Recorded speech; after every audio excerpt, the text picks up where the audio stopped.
dajale tey mooy di xool nan la ñu mën a jëmbalee bis bi ñu dëggmal mooy journée mondiale de l'albinisme ñu koy amal samedi incha allah. ci bis bi bëgg nañ ci wane li association bi di liggéey, mais aussi itam lancer ci ay appel maanaam wax ak autorités yi wax ak grand public bi ci côté sensibilisation, mais aussi les autorités étatiques di leen wax ñu ñëw jàpp ci projet yi nga xamante ne association moo ngi koy développé fii ci centre bi, donc ci njiitalu Cheikh Modou Thioune muy sunu président. di rafetlu aussi liggéey bu rafet bi sunu PCA di def mooy Ahmed Ali Sall, en même temps le chargé des projets, nga xamante ne liggéey na ci projet boo xamante ne tey jii bu sottee daanaka sotti na sax incha allah albinos yëpp nañ ci mën a gis seen bopp. mooy unité de fabrique crème solaire boo xam ni benn projet la boo xam ni première phase bi lañuy inauguré ci journée bi, mooy laboratoire. dina am deuxième phase, troisième phase. donc projet boobu ñoo ngi ko fi waxoon daaw ba fi première dame ñëwee. ginnaaw loolu moom tamit mu xar ci tànk tubéyam daal ñuy boole ak ay partenaires comme TICA, ñoom tamit wax dëgg yàlla ñu valider projet bi, financé ko ba tey mu toll fi mu toll. donc incha allah ci journée bi dinañ ko inauguré. dinañ amal tamit ay consultation ophtalmologique, mooy ak benn partenaire may albinos yi ay lunettes. donc lépp di ñëwaat ci li nga xamante ne day soxal albinos yi ci seen wàllu gis. te crème solaire yi li tax mu gën a am solo mooy dañoo amoon ay crème solaire yoo xamante ne da doon jóge à l'étranger. ñun dañ doon def ay études, crème solaire yi ñu doon joxe mun nañ koo jox ñetti albinos wala ñeenti albinos mu arrangé kii du arrangé kële. donc ñu ne pourquoi du ñu liggéey ci crème solaire yoo xamante ne dañ koy def à base de bio, nga xam ni albinos bu ko mën a diwoo non seulement dina defar sa yaram, mais aussi dina permettre nga am benn protection bu gën a efficace. ak ay savon aussi tamit dinañ ko defar ci laboratoire bi, ay saabu la yoo xamante ne day am filtre, boo ko sangoo jarul sax ngay diwoo crème. pour ñi nga xamante ne bu ñuy diwoo crème dañuy ñàkk wala da leen di sonal, donc mun nañu utiliser savon yi. mu nekk ay projet yoo xamante ne ñu ngi koy développé, waaye dafa nekk projet yoo xamante ne tam produit yi dañ koy defar, dañ koy produire di ko joxe de manière humanitaire gracieusement aux albinos. donc faaw nag projet bi am ay accompagnement, donc lu demee ni ko subvention wala yeneen projet parallèle yoo xamante ne dañ koy développé pour mun a soutenir projet bi. donc di ci woo partenaires yëpp ak bailleurs yëpp international et national, donc ñu ñëw accompagner projet bi.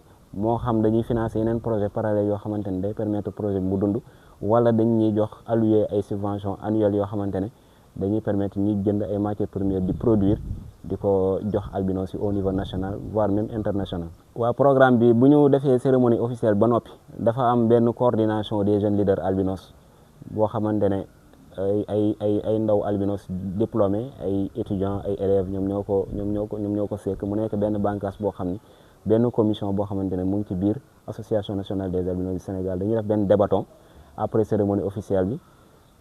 thème débatton bi ak thème défilé bi ñuy def ci ngoon moo yem, mooy li ñuy def ba albinos yi wala ñi nga xamante ne ñoo ngi dund ak albinos daal di am xëy boo xam ne da leen di permettre ñu mën a am dund bu mucc ayib.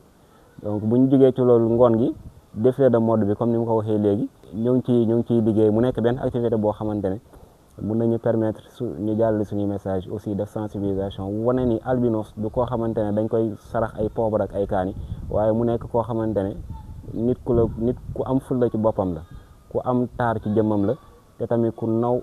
On est là aujourd'hui en perspective de la journée mondiale de l'albinisme 2026, dont le thème est Fièrement dans ma peau, célébrons toutes les couleurs de la peau. Donc cette activité revient à faire des sensibilisations du grand public, mais aussi c'est une occasion de lancer un appel aux autorités sur la situation sociale des albinos. C'est à cet effet que l'Association nationale des albinos du Sénégal célèbre cette activité avec pas mal de programmes, donc qui revient aux intérêts des albinos. Par exemple, au cours de cette activité, dans le programme, nous avons des consultations ophtalmologiques. Nous avons aussi l'inauguration du laboratoire de fabrique crème solaire, donc qui est d'ailleurs un premier au Sénégal. Donc ce projet a été appuyé par la première dame, que nous remercions de passage, avec notre partenaire la TICA, donc qui viendront inaugurer cet laboratoire. Donc, ce laboratoire permettra aux albinos d'avoir accès aux produits de protection qui sera adapté à leur peau et aussi au climat local. Parce qu'auparavant, nous avons remarqué que ces crèmes qui nous viennent à l'étranger ne sont pas adéquates à la peau des albinos. Même s'il y a de la filtre, mais ça n'adapte pas. Donc c'est dans cette perspective que l'association a travaillé en collaboration avec l'ESP pour trouver des formules adéquates et aussi des crèmes solaires à base de bio qui permettra non seulement de réparer la peau, mais aussi de procurer une protection plus efficace en faveur des personnes atteintes d'albinisme. Donc nous lançons un appel à tous les partenaires et particulièrement aux autorités étatiques de venir accompagner les albinos dans cette activité, mais aussi de venir découvrir les projets que le centre est en train de développer avec une équipe très jeune de l'Association nationale des albinos du Sénégal, qui a dans son effectif la coordination des jeunes leaders albinos du Sénégal, qui a d'ailleurs un débatton lors de la journée après la cérémonie officielle. Donc ils débattront sur l'insertion sociale, socio-professionnelle des personnes atteintes d'albinisme, défis et perspectives. Et aussi il y a un grand défilé donc, sur le concept Rennes Albinos, dont le thème aussi rejoint le débatton des jeunes leaders.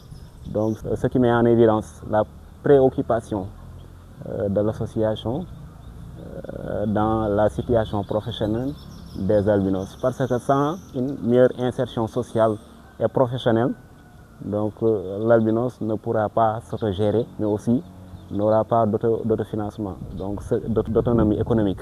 Dans cette lancée-là que nous appelons aux autorités, surtout le ministre de la fonction publique, de revoir les dossiers que l'association avait déposés concernant l'intégration ou l'insertion dans la fonction publique.